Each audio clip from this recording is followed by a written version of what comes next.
కొంతమంది అజాతస్యైవ భావస్య జాతిమిచ్చంతి వాదినః. అప్పుడు అజాతో హి అమృతో భావః మర్త్యతాం కథమేష్యతి.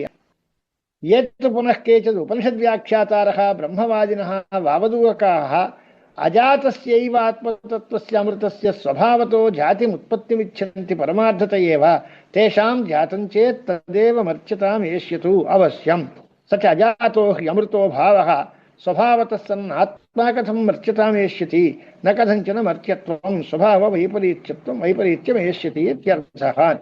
కొంతమంది అజాతస్యైవ భావస్య జాతిమిచ్చంతి వాదినః, అంటే పుట్టుక లేనటువంటి భావములకు ఉత్పత్తి చెబుతున్నారు. అంటే బ్రహ్మ పరిణామమే జగత్తు అనేటువంటి అభిప్రాయం. ప్రపంచాత్ రూపంలో బ్రహ్మే పరిణతమైంది అనేటువంటి మాట. ఆ కింద వ్యాఖ్యానంలో రాశారు టీకలో, ప్రపంచాత్మన బ్రహ్మణ పరిణామే బ్రహ్మణ ఉత్పత్తిరేవ అంగీకృత స్యాతి. అది దోషం. అజాతమైన భావమునకే జాతి అంటే జాతి పుట్టుక.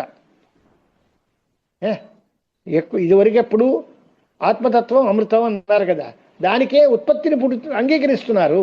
పరమార్థత దానికి ఉత్పత్తి ఉంది అని కనుక అంటే అప్పుడు జాతిమిచ్చంతి వాదినః.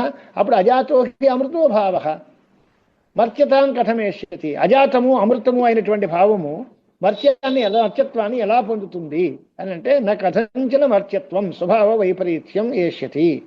అది కొంతమంది చెప్పే మాట ఇది, అది తప్పు. దానికోసమని చెప్పిన మాట. ద్వైతము అద్వైత కార్యము అని చెప్పేటువంటి మాటలో అద్వైతం పరమార్థము, ద్వైతమేమో మాయాకల్పితము, వివర్తవాదాన్ని అంగీకరించాము అని మనం చెప్పాము.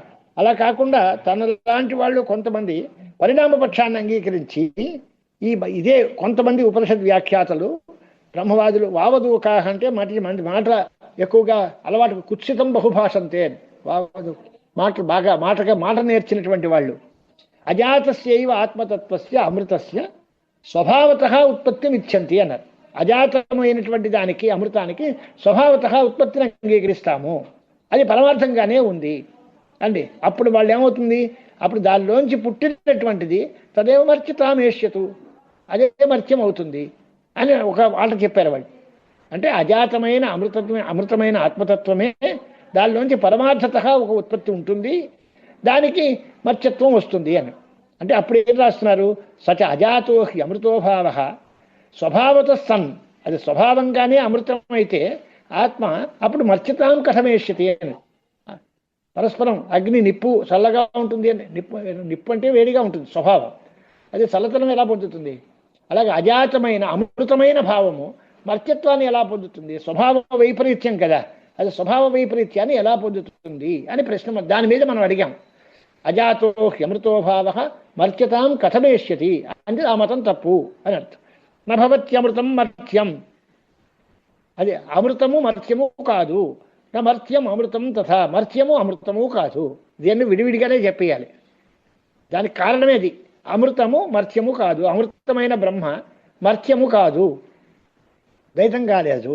ఒకవేళ నాట్యమైతే అది అమృతం కాదు. నా మర్త్యం అమృతం తథా, మర్త్యం అమృతము కాదు, అమృతం మర్త్యము కాదు. ప్రకృతేరన్యథాభావ నకథంచిత్ భవిష్యతి, స్వభావానికి మార్పు అనేది ఎట్టి పరిస్థితుల్లోనూ కుదరదు, స్వభావ వైపరీత్యం పనికిరాదు. నభవత్యమృతం మర్త్యం, అమృతము మర్త్యము కానేరదు.